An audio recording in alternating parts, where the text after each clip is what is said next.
welcome back to Muppets in Space, a Farscape rewatch podcast on the Incomparable Network. Tonight we're covering Season 1, Episode 19, Nerve, and Episode 20, The Hidden Memory. I'm your host, Eric Scott, and joining me as always is my fellow co-host, just some guy I met in a detention cell in a secret Peacekeeper base, Jason Johnson. Just a second. I'm going to remove my mask and share this memory with you that I've kept with me for a long time, or at least for the last week since I've seen this episode. And just ignore the glowing part of my face. We'll be all right. Yeah, you can go back to your little happy place and relax. Yes, it's beautiful there. So I guess before we jump into the episodes, we were sort of close in guessing about what these episodes might be about. It was about nerves, kind of. Well, actually, yes. And they did sprinkle in a clip show in these both episodes. I called that one by accident, so there we go. Yeah, I didn't see that one coming, so you nailed that one. But at least it wasn't like a full clip show where they're saving time, so it was, part and parcel of the show, which is kind of cool. Yeah, bonus points for not making us sit through that. Yeah. All right, so let's dive on into it. Season 1, Episode 19, Nerve. Aeryn has discovered that the wound she suffered following the stabbing by Larock last couple episodes was worse than originally thought. The knife pierced her peripheral nerve. And for those of you keeping score at home, that's another name drop of the episode, more or less. We'll count that as a name drop. Because that nerve does not regenerate when damaged, within 50 or 60 arns, she will be dead. The only method of healing is a tissue graft from a compatible donor, so Crichton comes up with a plan. Posing as Larock, he plans to infiltrate the Gamic base that Larock and his team were headed to last episode, or 2 episodes ago, using the coordinates that Moya was given. Reluctantly, the rest of the crew agree and try to save Aeryn. Chiana volunteers her services as a distraction, and away they go. When they get to the base, Crichton manages to talk his way onto it, but when they dock, they are met by guards.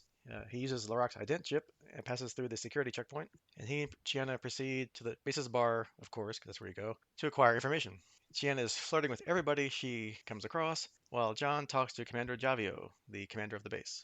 Eventually, an unnamed ominous figure appears, and Javio looks a little worried and leaves Crichton and calls over Chiana.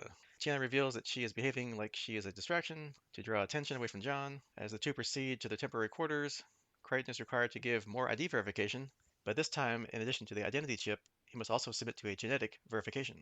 Amazingly, especially to Crichton, he passes the verification. They go past that checkpoint, and further on, he's called aside by a female peacekeeper. It's Jelena. Remember her? The PK Tech Girl from the PK Tech Girl episode? Good name drop there. That's right. You can name drop the episode, yeah. She's been reassigned from Kratos' command carrier to the Gamic base to work on a top secret project, which she's assuming is a weapons development project. She's the one who overrode the security, and she agrees to help John in his quest to save Aeryn. Back on Moya, Rigel is pestering Aeryn until Dargo interrupts, and she tells Dargo that if she cannot die in battle, then she wishes to die alone. Zan tells Dargo later that she can do nothing to save Aeryn, merely ease her through her pain. The toxins and poisons that have built up in Aeryn's body will kill her, and Zan does not have the means to filter them out. But Dargo, for some reason, reveals that Moya has that capability. More on that in a minute. Back on the base, Javio is now flirting with Chiana, and he offers her the chance to stay with him for double what Larock is paying her, and she says that she'll think it over. Meanwhile, Jelena tells John that there's a new way of healing the peripheral nerve, and she's gotten the medics to synthesize peripheral tissue that can save Aeryn. So she gives it to John. They share a heartwarming goodbye, and she remarks that all they ever do is say goodbye. As John is leaving, he passes an ominous figure, a peacekeeper named Scorpius, who is able to tell just by looking at him that he's an imposter and orders the guards to seize him. Fortunately, before Crichton is subdued by the guards, he manages to leave the dose of tissue sample in a small gap in a nearby wall. Scorpius puts Crichton in something called the Aurora Chair, a device that can extract memories from people and display them on a screen, hence the clip show.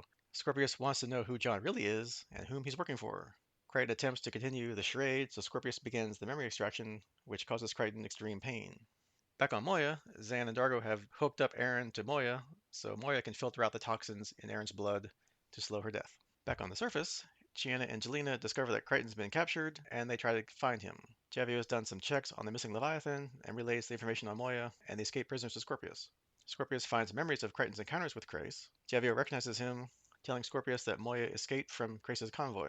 Seeing that Krace holds Crichton responsible for the death of his brother and swore revenge, Scorpius realizes that Krace ignored orders to abandon the search and broadcasts a broad-spectrum message telling of the prisoner, knowing that Krace will pick it up and return to collect his prey. So much for the secret base, huh? Yeah, unless it's a Peacekeeper frequency, then in which case maybe it's otherwise broad spectrum, so who knows? We'll see. More memories are ripped from John, revealing his recent encounter with the Ancients. They see the encounter where Crichton and the Ancient masquerading as his father are talking. However, the scene being displayed is not one that Crichton consciously remembers. The Ancient Jack has decided to give Crichton wormhole technology. However, he believed that if Crichton wasn't smart enough to use it properly, then he doesn't deserve it. So, as well as ensuring that Crichton didn't remember that part of their encounter, the Ancients implanted the wormhole knowledge in his subconscious, and they say that he must discover it himself, but what they have done will be enough to help him continue on the right path to find it. This, oddly enough, makes Scorpius very happy, since the secret project of the Gamma base is to research wormhole technology. Kind of a coincidence. Causing Crichton to laugh at the irony. Then Scorpius lets John recuperate before their next session. They dump Crichton in a cell, where he meets another person called Stark, who has been in the chair so much that it has driven him insane. And he calls the chair his own, his personal chair. Back on Moya, the treatment is stopping Aeryn from deteriorating further, but she's not getting any better. She is still conscious, and when she asks about it, Zan tells her that it was Pilot's idea for the treatment, as Dargo didn't want Zan to tell her it was his idea. He respects Aeryn's words that she wants to die alone, although he does not believe them. Zan tells him she doesn't believe them either, but he did the right thing. Suddenly, Moya trembles as she starts to have contractions, indicating that she's close to giving birth, and that causes harm to Aeryn, so the treatments have to be stopped. Back on the Gamma base, Jelena and Chiana hook into main control and see that Crace has arrived. Stark is in the chair when he shows up and demands to see Crichton instead. Scorpius says he can have him once he's finished with him, even though the chair may kill him. Crace can't really argue, as Scorpius knows that he's gone renegade from Peacekeeper Command. Jelena finally discovers that John's in a cell and patches through communication. John reveals the location of the tissue sample and tells Chiana to fetch it and get it to Aeryn immediately and forget about him. Grace enters the cell and they stop talking to Jelena. And Jelena asks Chiana why John won't save himself and asks if it's because he loves Aeryn. Chiana says, no, of course not. He loves Jelena. And Moya's crew will come back for John and her. Back in the cell, the happy reunion with Grace and Crichton. Grace tells Crichton that he's captured Moya and her crew, and that he will let them go if John stops resisting the chair and gives himself up. John pretty much knows he's lying, so he asks if the crew are all okay. Grace says, yep, they're all in full health, and Crichton pretty much confirms the fact that he knew that he was lying through his teeth. Back with Jelena and Chiana, Jelena covers up Chiana's escape by rigging a reactor overload, which triggers alarms across the base for evacuation. Chiana manages to get the sample of the tissue, but on her way to the Prowler, she meets Javio, and in a kind of a little firefight, she manages to basically torch him to death Firefight. and escape. Yeah, firefight. The literal definition of firefight. She returns to Moya, and Aeryn's injected with this peripheral tissue. She has to see Crichton, but the others don't reveal his capture and says that she will see him soon. And they leave while Dargo watches over her. Back on the base, John is put back into the chair. When Scorpius is told of the missing Prowler, he realizes it's been a diversion and wants to know who triggered it. When he says he doesn't know, Scorpius turns and says that John will tell him who it was. To be continued, dot dot dot. Yes, it's our first two-parter. There was so much to cram into here that we couldn't fit it all into one episode. Some trivia about this first part. Kent McCord, who played John's father Jack, or the alien ancient Jack in the previous episode, shot those scenes in the flashback on the screen while they were filming that episode, A Human Reaction, a couple episodes ago. And as I just kind of said, Nerve is the first episode of Farscape to end with To Be Continued. The original concept of Scorpius was an insectoid who would have appeared earlier in the first season. Paul Goddard, the actor who played Stark, researched Jack Nicholson's performance in One Flew Over the Cuckoo's Nest and Brad Pitt's performance in 12 Monkeys to play Stark's badness. One of the creators, Rockne O'Bannon, had noted that the line that John says about the comfy chair was definitely scripted. The original plan was to use the Aurora Chair to show a lot of clips from the past, hence the clip show reference, so they could get a lot of mileage out of the old episodes. Another producer would refer to it as the clip chair, and O'Bannon would refer to it as the comfy chair. Calling it the clip chair was too much of an inside joke, so they couldn't do that, but they all did the reference to the comfy chair from Monty Python. And when the scriptwriter turned in the script, he said that Crichton should say, fetch the comfy chair, which he actually did. When Crichton was being interrogated by Scorpius, Scorpius comments on the vast array of races Crichton has seen in a short time in this side of the universe. However, one of the races shown was not directly seen by Crichton, but by Rigel instead, the alien Rigel conversed with in the very first episode of Farscape on the Commerce Planet. And finally, Chiana's killing of Javio marks the first time she is shown unambiguously taking a life. So before it was kind of obviously ambiguous that she killed Salas, I think, the person that was keeping her prisoner, so we weren't quite sure. But this time, flat out, she totally flambés Javio. So a lot of stuff to talk about, but first off, what do you think about this episode, the first of two parts? Yeah, so I think we got a really good two-parter, which is kind of obvious, but they crammed a lot in. We got character development, we got characters re-brought back, we got PK Tech Girl, we've got a lot of callbacks. This was probably the most heavily callback episode I think we've seen. You kind of had to know the players to get it, or you'd have been pretty lost for most of the episode. Yeah, I mean, if you didn't know some of the inside stuff, like with Crace and some other things, they did kind of try to, I guess, help new watchers by maybe giving like a sentence or two explanation, like, oh, or showing you like, oh, it's Crace's brother got killed by Crichton, that's why he's there. But you didn't really have to know who Jelena was, or The Rock, or how Aeryn got injured last episode. So it wasn't exactly too hard to follow along if you hadn't seen much of it before. But if you did, like we have, then you're like, oh wow, look at that. Oh, they did that. Oh, there's that person. Yeah, and I definitely meant that in a positive, right? I mean, they could have taken this as an opportunity to use, like you kind of mentioned, an entire clip episode or clip based episode and use that as a catch up, right? If they just spend a whole episode showing clips, then you can bring new viewers up to speed. And instead of doing that, they kind of threw a couple clips in, but and like you said, you could probably follow along, but it helped a lot to know all the players. Yeah, and the way they did it was a nicer way of doing a clip show where it was kind of like on a little tiny screen versus like they just cut the full screen and they have the memories, which obviously because it's a clip show and they're showing what they filmed, it's like it's never from the person's eyes who's remembering because they always see themselves full body. But hey, what are you gonna do, right? Right. And speaking of the episode title, Nerve, kind of seems like that Sebacean peripheral, I hope I'm pronouncing that right, nerve kind of does like the same thing that our human kidneys do. They filter out your toxins from your blood, which is kind of a nice way to remind you that, while Aeryn looks human, she definitely isn't. Yeah, we especially as we start getting back into a peacekeeper base with a lot of peacekeepers moving around, it's good to remember that even though they look like humans and we kind of read them as humans, they're not. Even down to the fact that they call something a nerve, which seems more like an organ, but it works different physiology somehow. Yeah, and I guess a human must be different enough to a peacekeeper that when Scorpius just passed him in the hallway, somehow he knew that he wasn't a peacekeeper, like a Sebacean or something. So Yeah, there's definitely a lot about Scorpius, and we could probably hit that in a little bit, but that we don't know, and he seemed to be have an ability to identify humans that are non peacekeepers that the rest of them didn't seem to have because nobody else even batted an eye. yeah, and he's not exactly a peacekeeper. Well, I guess we'll find out who he is later or what he is later. But yeah, he's not exactly looks Sebacean, so maybe he's got some kind of special senses or something or whatever. Who knows? It's a mystery. And then when they do get to the base, of course, if you want to find out anything and everything going on in a top secret base, go to the bar because that's where everybody hangs out, I guess. Because if you're stuck in the middle of nowhere, what else are you gonna do but hang out at the bar? Yeah, if Star Trek taught us anything, you got to go to the bar. I mean, that's the whole, 10 Forward was the place to be, and this is just their version. But no bar fight though, unfortunately. No, it was there. We just didn't see it. It got cut. I'm sure it was there. Yeah, it's action-packed episode. They just cut the bar fight scene out because I guess speak of another intense scene. It kind of surprised me when Crichton had to do that DNA check. Until they explained it later, I didn't quite figure out how he had passed it. I was kind of thinking maybe they knew about it because Aeryn was a peacekeeper, so she might know about their security. So they might have kind of tried to create something to bypass that DNA scan, or they got LaRock's DNA from the knife he stabbed Aeryn with, and then they use that to like make like those fake fingerprints like they have in the spy movies, to fool fingerprint scanners or something. But Yeah, I was trying to figure out how they coated his hands in genetic material or something, but then I was like, well, there's probably not enough material left after he exploded everywhere. So blew him up, yeah, blowed him up real good. And then, it's pretty much mostly Peacekeeper and Crichton specific episode, but when we do go back to the ship, it's nice that Rigel is still Rigel. He's hanging around Aeryn, who's dying, and he's wanting to get her stuff when she dies. So, at least he's consistent, right? that's right. He has a specific pattern, specific set of skills. Rigel's going to Rigel. And speaking of that, it's kind of neat because I was just thinking about this, that both these episodes kind of give us a peek into how consistent our characters are, right? Because you mentioned he's consistent in going back after stuff when people die.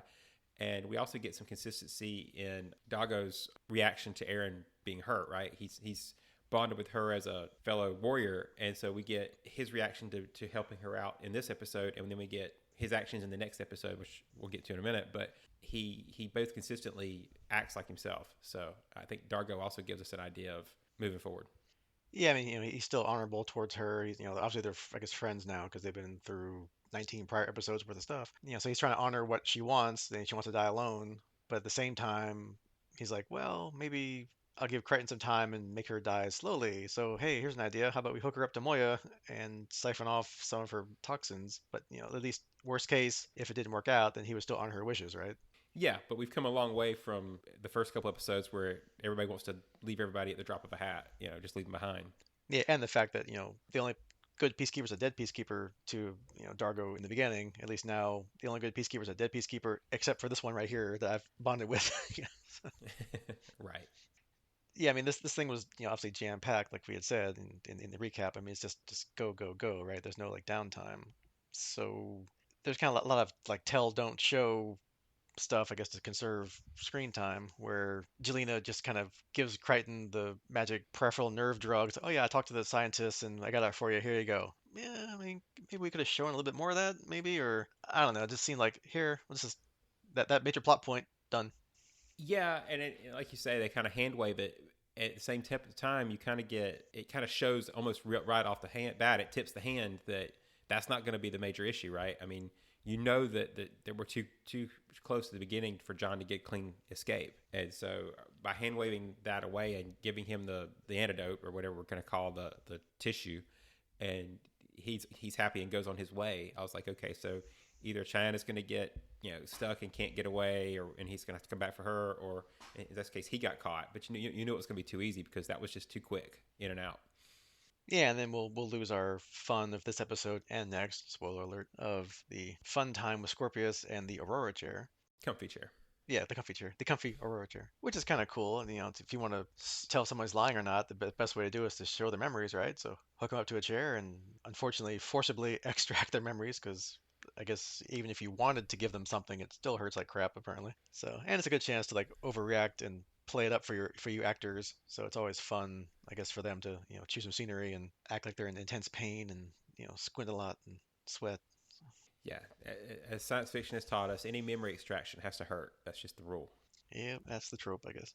And I guess something we do actually learn about from those memories, calling back to that couple episodes prior, is that the ancient who was acting as Jack's father in that one kind of pseudo holodecky kind of experience, actually for some reason gave John wormhole knowledge, but they put it into a subconscious for some reason. Because I guess they didn't want to reveal it and obviously let that play out. I guess if he's worthy or if he can figure it out, then maybe he can get back home. Yeah, that's not going to come back at all. I mean, I'm sure wormholes are just going to be passing fad here in this show. So Yeah, and of course the stunning coincidence that the magic secret project they're working on at this base in the middle of nowhere that was right by Crichton and his friends was to study wormholes. which, to give him credit, that at least makes sense. If you're going to study wormholes, and the only place we've seen wormholes other than John's ship was the from Earth was the unknown regions, right? So it's in the right place. Yeah, that's where most of them have shown up at is out here versus I guess the first one, which was wherever they were when they first popped up into or when he first popped through from Earth. But Yeah, yeah, we'll the call that the other known regions. yeah the other yeah the charted territories. Charted territory. That's right. I've said it wrong. Not the charted territories. So we're kind of introduced to our big baddie, Scorpius, in these two episodes. You had kind of mentioned before that you kind of knew he was part of the series in general, and this is the first time we actually saw him. And I know him obviously from future shows I can remember. I don't really know much about him backstory wise, so it does kind of seem like he's kind of higher in the Peacekeeper hierarchy than say Crace, because Crace is kind of scared of him or kind of more deferential to him than like to a fellow captain like Javio or that kind of thing.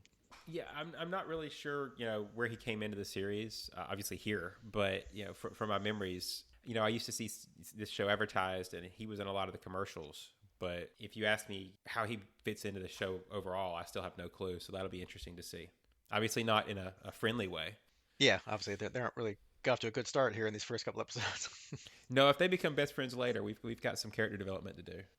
Yeah, I kind of wonder if they didn't think Crace was a good enough villain, although he kind of was. They had some, good episodes with him and Crichton going head to head in that one and other stuff. But maybe they just thought they needed some extra punch or extra evilness or something that Crace couldn't give them. They definitely, shuffled him off. I mean, if you look at the overall number of episodes, he wasn't in that many. I don't know if they got bored with him or just couldn't come up with any ideas. Yeah, so it'd be fun to see, I guess, how that evolves because obviously they're still part of the of the show, they're both still alive or they're both still present in the same area. So, we'll see where it goes. We got 2 more episodes to go this season, plus 3 more seasons after this. I guess towards the end, I guess like I said in the commentary a couple times, Chiana just blatantly burns Javio to death, basically. I guess she had the weapons, right? So I guess when he shot at her and she dodged and it set off, I guess the fuel line or something, whatever it was. She used that and basically like just burned him alive, which is ew. But hey, you gotta do what you gotta do, right? Yeah, we definitely have another character who's not afraid to do what they feel like they have to do without worrying about being nice. It does kind of push John out again as being kind of one of our few, if not the only character that would probably hesitate in that situation. The rest of our crew doesn't seem to have any compunctions against killing. So Yeah, I mean they're all like warriors or peacekeepers, well, former peacekeepers. Rigel, recovering anarchists. yeah, yeah. So she might not have a problem. Rigel, maybe not. Well, I don't think we've seen him hurt anybody yet. I bet if he could pull it off, he'd do it. Yeah, if push came to shove, I'm sure he would. Since he's like the self-serving, not self-serving, but yeah, I guess okay. Sometimes he's self-serving. So yeah, I guess if worse came to worse, yeah, I mean if it's him or somebody else, yeah, I mean I guess He's going to preserve himself, that's for sure. that's right. Yeah, and then take their stuff. Yeah, that's how. Yep. And kind of in the again with the action-packed show, Chiana just flambés Flavio, and then poof, she's back on Moya, and Aeryn's already recovering from getting the tissue sample. So more kind of tell don't show, but again, this thing was so jam-packed full of stuff that that's fine. It's good Well, enough. we needed to get to the part for the closing credits where she asks where Crichton is, because that's the big closer. Yeah, they just kind of say like, she used some kind of secret corridor or, blind spots that Jelena once again made for everybody. So, Jelena's like the MacGuffin, that fixes everything. That's her skill set, right? Yeah, she's the tech girl. She techs the tech. She solves all the technical problems. That means she can't hang around long. Oops. Well, we'll see. Spoiler. And to wrap this episode up, I did want to mention: was it me or was there a different scene transition used in these episodes? Because I kind of felt like that seemed different to me. A lot smoother, different kind of fade. It wasn't just a straight fade. There was like the other scene kind of superimposed itself on the scene. I don't know if you noticed that, but that kind of felt different to me. No, I don't think I noticed that. I noticed something else that we'll talk about in the next episode, because as I kind of somehow seem to be finding all their little continuity errors or their little behind the scenes things. But yeah, I'll have to watch for it in the future because it just jumped out at me. I was like watching it going, ooh, that feels new and cool. I liked it, but maybe it's been there enough time and I just was sleeping through that part. So yeah, I'll have to see if they use it again. And we got 2 more episodes in the season, so see if they bring it up again. Anything else about part 1 before we jump into part 2? no, I think I've either gotten too close or already hit a couple spoilers. So maybe we should go ahead and slam on to the next one. Sounds good. All right, so Season 1, Episode 20, The Hidden Memory. Moya is still orbiting the planet, keeping it between them and the moon with Gimmick Base, where Crichton is being held prisoner. She cannot starburst or even move since she has just entered full labor. However, Moya is very frightened, and Pilot reports that it's because she has discovered that her baby is not a normal Leviathan. Aeryn is awake and slowly recovering from her injury and wants to see Crichton, but the crew then reveals to her that he's being tortured at Gimmick Base in the Aurora Chair, or comfy chair. Aeryn says that she wants to go down and rescue him against the rest of the crew's advice. She kind of forces her way to that decision, and Dargo and Zahn refuse to let her go alone, so they decide to accompany her in the Prowler. On the base, Crace and Scorpius continue to rip memories from Crichton's mind using the chair. They know that he's holding something back, and Crace is determined to find out what it is. Although they think he's withholding information about the wormholes, he's actually trying to keep Jelena safe, since it would mean her death if the Peacekeepers found out she'd been helping him. Later, Crichton is once again allowed to rest, and in the cell, he seems to think Stark was sent by Scorpius to spy on him. Stark denies the accusation and reveals he's not really crazy. He acts that way so they don't bother him so much. He has, however, made a magnetic crypt encoder from the metals he's collected during the 2 cycles he's been held, which will unlock the door once it finds the right code. Jelena gets in touch with Crichton, who asks her to find some way to get Scorpius and Crace off his back for a little while. Scorpius' assistant, Neum, is getting the techs in to increase the power of the chair as per Scorpius' orders. Jelena manages to get in the group to assist with the repair, but makes an extra modification before she leaves the room. She contacts John in his cell and tells him he must remember their kiss on Zelbinian, when suddenly Scorpius and Crace return for John. Scorpius says he wants to know what John is hiding, but John continues to say he has nothing to hide. Scorpius puts him back in the chair, and Crichton remembers the kiss during the torture. Suddenly, Crace appears in the memory. Upon continuing the viewing of the memory, Crace reveals that he wishes to thank John for giving him the wormhole technology, since with it, he has the power to rise to where he should be in the Peacekeeper ranks. Scorpius demands an explanation from Crace, who is speechless and denies the memory, claiming it is false. Scorpius retorts that he knows that you can't make things up for the chair. John asks Crace if the game is up and plays along with the memory, revealing to Scorpius that Crace found out about the wormholes when he arrived and exchanged the information for John's life so Crace could rise through the right ranks. Crace persists in saying that it's a lie, but Scorpius says there's only one way to find out the truth, and that is to put Crace in the chair. Crace doesn't believe he'll do it, but Scorpius uses his unconditional authority on the base to persuade Crace's guards to seize him. There's another indication of Scorpius's authority, right? He's evidently in charge. Yeah, it doesn't matter if you're a peacekeeper or not. It's time for you to go in the chair. You go in the chair.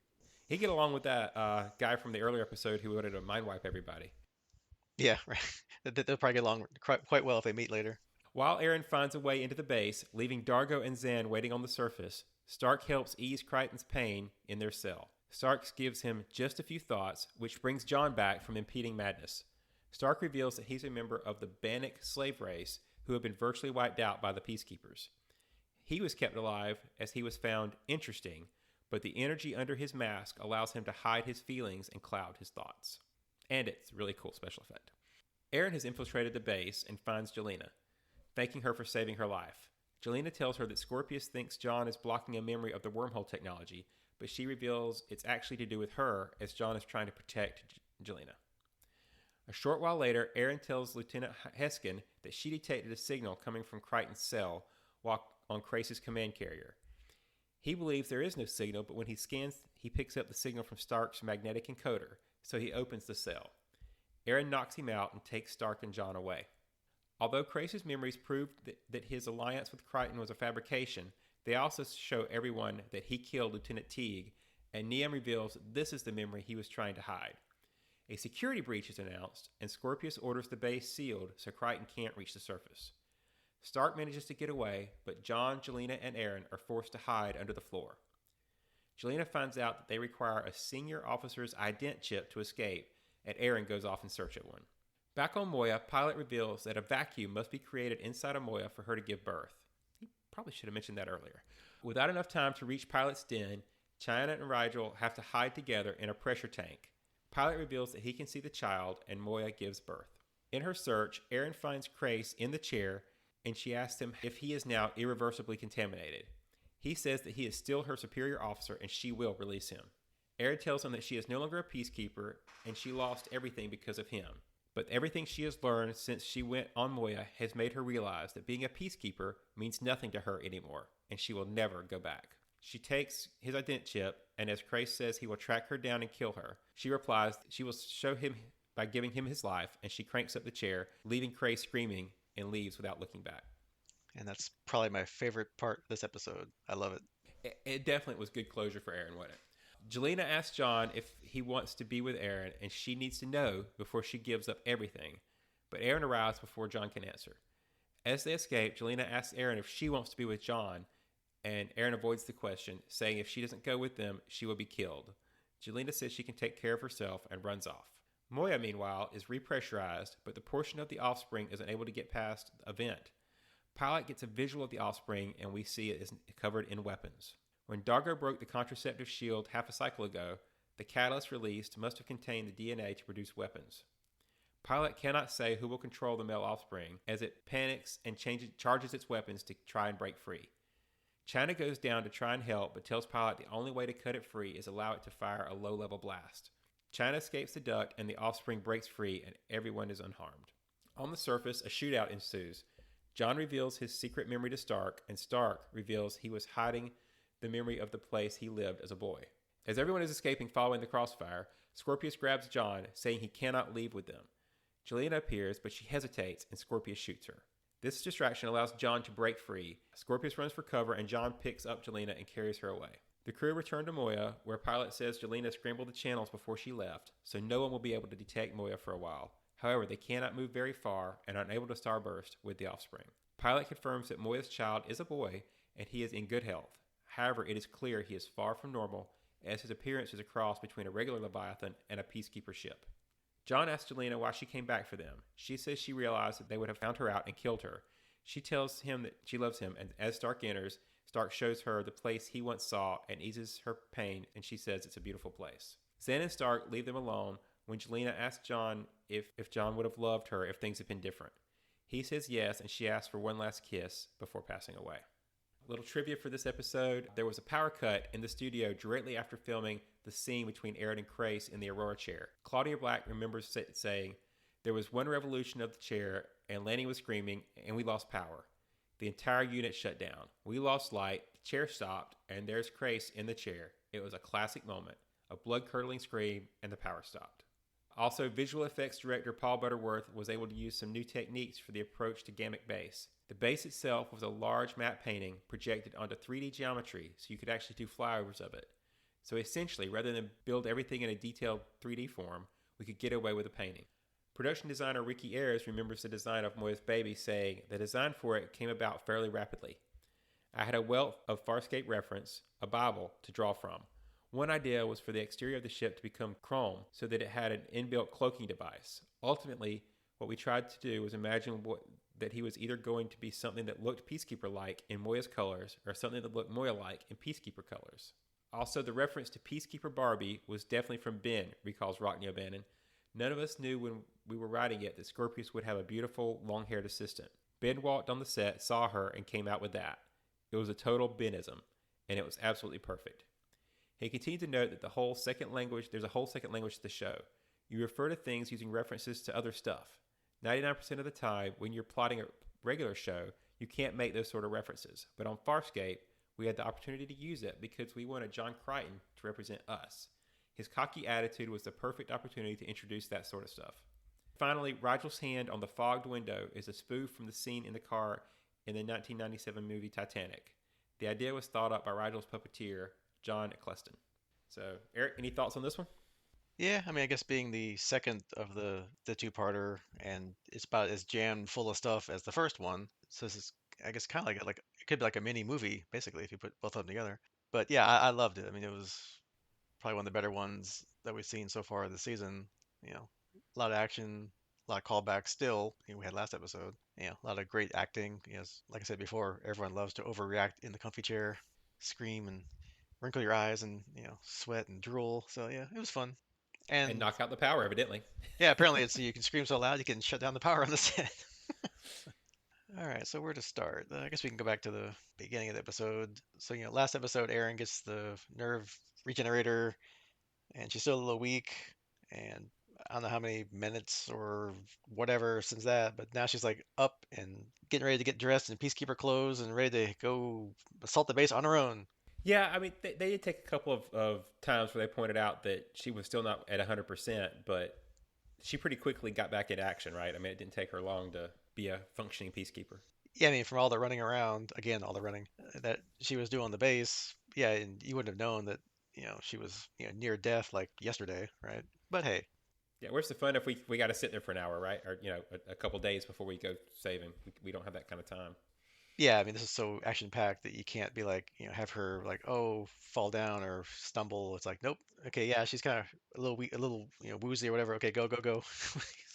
I'd say, like you had said last time, that really wasn't the plot, basically, is Aaron's nerve damage. That was just a device to get them there, and then, okay, we'll just, now all the fun starts. So, And a great episode title. Um, yeah. it does also make me question just how much room is in a Prowler. I kind of got the feeling it was a two-seater, and now we've got three people. So is it larger on the inside? Yeah, I mean, I think they took a transport pod down when they went, like all three of them went down. But yeah, when two of them went down, I guess last episode, yeah, I guess they could fit on Aaron's prowler. But yeah, I mean, still, That's true because on the way back they had to have room for John and evidently for Stark and a body or a recovering or not recovering but decovering, Jelena. So yeah, pretty much everybody but Rigel, right? Everybody was down there except for him. and China, That's true. She didn't go back, yeah. So, and of course, Pilot who can't leave his little pilot den. So, poor pilot. yeah, I guess he didn't really have much to do other than be like, Moya's scared. Like, okay, yeah, great. Well, he piloted the whole episode, so That's that's his job. His name and his job. So I guess we'll see if Stark hangs around. I can't remember. But what do you think about him? Uh, Apparently he's Yeah, not quite as crazy as he lets on, and I guess the chair doesn't really affect him apparently. So he just kind of plays along and kind of likes being in the chair, which is I guess weird, but okay. well, I think that was just a play, but who knows? As far as whether we'll see him more of him or not, I'm not really sure. Right? I mean, this show's really good at having really interesting characters that we may or may not see again. We've got the ancient, we've got an evil wizard on some planet. There's quite a few characters floating around out there that could come back at any point. But I enjoyed him. I'll tell you what I really thought of, and I actually looked up the actor to try to make sure I wasn't like crazy based on the time this show came out. But he really reminded me of Dwight Schultz, Howling Mad Murdoch, and that I really wanted to go look and make sure that we weren't getting him in makeup. Yeah, I kind of had the same idea. Like he was playing, the way he played him was kind of like, yeah, Murdoch being quote unquote, insane in the A team, and having that kind of just weird outbursts of craziness, and then he's fine, and then, but yeah, I thought the same thing. I thought, oh, hey, wow, he looks like, or he acts like Dwight Schultz, yeah. And his whole plan of like, okay, I finally after 2 years built this device to crack this code. I guess I don't know how long, and Crichton's like, yeah, good luck with that or whatever. But I guess once he got out, then what? I don't think he Well, thought that far ahead. I don't know. it's not like he's that conspicuous. I mean, he's just got a big mask over his face to hide his glowing half a head. So he blends right in. Yeah, and that was cool. At least they're good at making interesting supporting characters. Chiana had an interesting backstory when she appeared. If, for the first episode, you're like, wow, why is he wearing a mask? Is he like just disfigured, or half his face is gone, or what? And well, yeah, I guess half his face is gone. It's just replaced with some kind of energy, white bubbly energy kind of thing. I don't know. Yeah, it was great character design. It just and the mask lets him not have to worry about it for most of the time, right? He's just got a guy with a mask. So Yeah, and they kind of explain it away, sort of like, he's the last of his people or whatever. So it's like, okay, we got another orphan hanging around. So you can't really, do they all have that energy thing on in their head, or is this just something special for him? Who knows? And maybe if yeah, we see him later, we'll get more on him. Who knows? And I did kind of comment before when you were doing the recap that I love the fact that Crace got his comeuppance and got shoved in the Aurora chair. And the fact that Scorpius, didn't do it himself. He said, you have to go in the chair. We'll find out what you're thinking, and then basically coerced, scared to death, forced Crace's own command staff to shove him in the chair. I love it. yeah, which was did a couple things, right? It gave us more information about how Scorpius functions, but also it definitely reemphasized his level of power. Those soldiers didn't hesitate. I mean, these are the personal guard of a captain, and they grabbed their captain and threw him in a chair. So Scorpius evidently has some pull. Yeah, it doesn't matter if like the usual, like I'll do anything for my captain. You're not doing anything. It's like, okay, he's all yours. See ya. We're out. Yeah, I mean, basically Riker just threw Picard in the chair. So That's right. you know, Which then obviously dovetails into the probably other really favorite-ish scene of the episode where, Aeryn deals with Chris later. Again, if you didn't see anything before, probably got the idea because she kind of explains why she's doing it, and that he has no more authority over her. But obviously for us who've watched the whole season and know how much he pretty much screwed her over back in the first episode, and so forth. It was great. I guess like you said, kind of closure. Like she got to basically tell him off, and like you mean nothing to me anymore. Oh, by the way, enjoy reviewing all your memories. Crank it up to 11 and walk out the door while he's that's screaming right. in the background. And it's really if you don't even have to go that far back. I guess is what I'm trying to say to see that she hadn't reached that level of comfort with her new life. If you go look at the one with the ancients is the one I'm thinking of, right? Where her and John and he was trying to get her to go with him and do the wormhole and all that kind of stuff, and she wasn't ready. And now we've reached this point. Not that she's ready to necessarily abandon everything and go with John, but she's reached that level where she's let go of being a peacekeeper, Hmm. and that's a big jump from that. And her reaction to the I should remember what's the captain that Crichton was impersonating. But anyway, we've seen quite a few recent episodes where she was not yet ready to let go, and we've definitely Hmm. reached the point where she's done with it now. Yeah, I mean it's great character growth. I mean, and it makes sense, right? It makes logical sense. She started out, the hardcore peacekeeper. Wait, what? I'm excommunicated. I'm contaminated, irreversibly contaminated. What? Okay, I guess I'll kill myself. No, no, and they knock her out or convince her to go with him or whatever. And she's always been thinking maybe she could go back, or at least reminiscing about her times with the Peacekeepers or whatever. And then slowly it evolves into, I guess before this started, like when the Rock, the other Peacekeepers came on board, she was just talking and kind of wishing that, well, it might be nice to go back, but she knew it wasn't going to happen. That that life is over. So it's a nice progression of her accepting what's happened and also realizing after she's seen all the horrors the Peacekeepers have done over the last 20 episodes that I'm in a much better place. So what? Screw you, Crace. You have more power over me. So, I'm out. Peacekeeper out.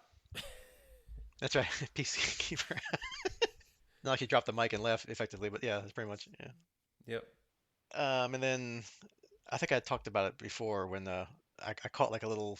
For some reason, I catch all the not bloopers, but like weird production issues when they're hiding under the floor, like under the grate, grates on the floor. When they get out and open up the grate, you can see like a string, like one of those like invisible kind of strings holding the grate when they open it. I don't know if maybe because it was a real grate, so it's kind of heavy. So either they were helping the actors, move it back and forth so they wouldn't get tired or hurt themselves, or to keep it from crashing over and banging on the floor because it's probably made out of metal. But I'm like, continuity or whatever. Oh, production error. That's a great catch because I didn't see that when I was watching. It's like when you catch like boom mic shadows on people's heads or something. It's like, hey. And I guess another kind of funny scene when, of course, like he said, Moira's got to be in a vacuum to have birth. Oh, tell me that 4 seconds before the vacuum shows up, so they get stuck in this low pressure tank. And yeah, Rigel's, I Being don't know, Rigel. yeah, Rigel's being, yeah, that's a good way to put it. Rigel's being Rigel and messing with Chiana or whatever, and she's just like, ew, get away from me, or get me out of here, but we can't. And then I guess obviously as things get more anxious and nervous, and again, as a callback to other episodes like we talked about before, when Rigel's nervous, they bring out the fact that he farts helium, and they start talking in that squeaky high voice again, which is hilarious. Yeah, which that was pretty good timing because they're building some pretty good suspense and high nerves and everything, and then we get the helium scene. So it kind of gives you a breath before you go into the rest of the birth. Yeah, I mean, they do a pretty good job with the action, and then punctuate with the humor, or like a just off the wall kind of thing, and then get back to the action. That's Yep. I guess like the Farscape playbook, right? And the references to pop culture stuff that even if the microbes translated it into whatever language they speak, people would be like, "Comfy chair? What are you talking about? It's not comfy." Well, and you can tell they love their pop culture references because I didn't even catch, but the scene that on the glass was supposed to represent or supposed to be a callback to Titanic. Well, goodness, I haven't seen Titanic in a long time, so I probably didn't catch it. But it's kind of cool that when you know about the little callbacks they're throwing in. Yeah, I mean, people may have caught it back then because it was like '99 versus '97 when the movie came out and was like the biggest movie since celluloid was made. But yeah, I mean, 20 plus years later, I didn't catch that either. And I guess the final big deal, Moya's finally given birth after I don't know half a season or whatever it's been, right? That they've been talking about it and slowly dropping things here and there. Finally, we're the proud parents of a baby armed to the teeth Leviathan, apparently. Yeah, I'm really looking forward to a second ship when he gets bigger that we can split the crew. We can do all kind of cool things, and now we have firepower. So assuming they can actually find a way to control him, right? Because the problem is we don't have a pilot. Can Aeryn use her DNA to control him, or we've got some options, I guess. But how does that work if you have a Leviathan without a pilot? Yeah, and we don't really have any clue about like the Leviathan life cycle, right? Like how long are they young? Are they like human babies where, their parents helpless for years, or are they like deer or cows that come out and stand up and start walking around? So who knows? Yeah, and you're right. I mean, we don't even know how old Moya is. So Yeah, it's true. Yeah. And how long do they have to be growing and mature before they can have like a pilot or something join with them to do whatever pilots do besides pilot and just say Moya's scared all the time? How long that takes. And I guess what they had said were that the Peacekeeper medallion or the Peacekeeper block, whatever contraceptive or whatever on Moya, did more than just keep her from being pregnant. They must have been working on something to try to rewrite Leviathan DNA or something to include weapons. So are they trying? Was this just like a one-off experiment, or is this like a larger thing where they're trying to weaponize Leviathans, right, to help augment their Peacekeeper fleet or something? yeah, and given the fact that it's got weapons, they're going to have a different temperament. Is it going to? He mentions about controlling him. It'd be interesting to see how they can figure that part out. Is it something that they can take advantage of, or is he just going to be a loose canon, for lack of a better word. Yeah, right. A true loose cannon. Yeah. Right. An actual yeah, because like obviously Moya is like the weaponless, so she's more calm, kind, to lack of a better word. Obviously when she was pregnant she tried to kill everybody, but that's extenuating circumstances. Usually it's Moya's like nice portrayal, and then yeah, so is this now like yeah, like you said, like the hot-headed warrior, blast first, charge forward. He tried to basically shoot mom to get out, so you don't know. Yeah. Don't know. Guess we'll find out. Yeah, see how long this lasts, or we'll find out maybe next couple episodes if he hangs around, or does he like starburst on his own and just like everybody else, if starburst is truly just random, he just disappears and oh well, he went somewhere, right? What is it? The law of probability wherever he's needed. As we've established. So, to the point, the speed of plot. So, That's right.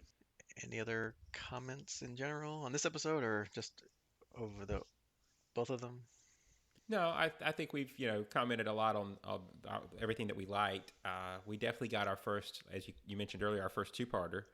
So it's kind of nice to see if that them start that, and the fact that they didn't hold the two-parter for the season finale is kind of different too, right? Because we see that a lot these days. That part one will be the cliffhanger for the season, and then you got to wait till next season starts before we get the second part of the cliffhanger. And in this case, we got not the last, but kind of the next to last couple episodes being our two-parter, our first two-parter. So that's kind of cool.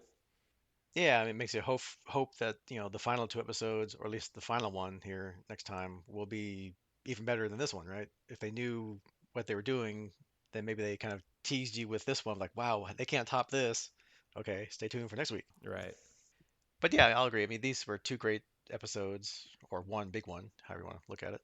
Definitely a lot of great scene chewing by the people being tortured in the chair, so that's always fun. And like we said before, tons of action, and with the usual Farscape comedy sprinkled in here and there. And if you've watched these first 20 episodes, it was just callback central. I mean, everything you've watched for the last half a year was just remember this, remember that. Hey, here's this person, here's that person, here's this thing, that thing. Got a lot of plot points resolved that we've been building up for the last 20 episodes, and now we got some new ones to look forward to. Yeah. And some may get resolved quicker than others. We'll find out next time. Yeah, because the love triangle of Jelena and Aeryn and Crichton, that's done. So that's out. Yeah, and sometimes it's good to close a loop, right? I mean, you don't want everybody in the galaxy out there floating around to pop back up. So I like the character, but I think she had served her purpose. Yeah, and while Moya is a gigantic ship, I guess you just can't bring along everybody that you meet. Otherwise, it'd just be kind of cluttered and chaotic. So Just trot out this person when you need them for this away mission. yeah, Oh, remember this person? We picked him up 10 episodes ago.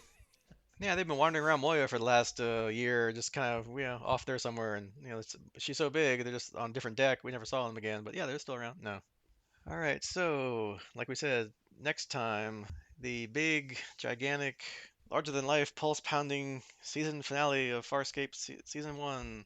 We'll be covering episode 21, Bone to be Wild, not born, and season one, episode 22, Family Ties, part one. So I guess if we're playing the usual guessing game, I guess Bone to be Wild, it's like a play on Born to be Wild. I know that's a Steppenwolf song from the 60s. If they want to drop the title in there somewhere, I don't know if Crichton's going to sing some lyrics or something. Probably not. And then Family Ties.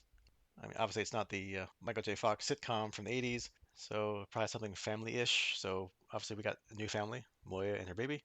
We have some kind of extended family, even if you want to count Crace and Scorpius, who are still out there, and their relationship to John. So I don't know. What do you think? Yeah, so I'll be honest and say I misread that as Born to be Wild, not Bone to be Wild. And therefore, my first thought was that it had something to do with Moya's offspring. And then with Family Ties, that was on my brain, so I went with family there. So I had both of these pegged as to do with the new baby Leviathan, but maybe it'd be hard to control and more aggressive, hence the wild part. But Bone now I'm stuck, so I'm probably just completely wrong on all accounts, and we'll prove that next time. Yeah, and we'll see how much continuity they do because they've been pretty good. So if they still can't starburst, and now they're hanging out with a little one and mom who can't go anywhere, who knows? Stay tuned in 2 weeks and you'll find out. All right, so that is your homework. Get ready for the big season finale. next week. Well, 2 weeks. And we'll see you next time.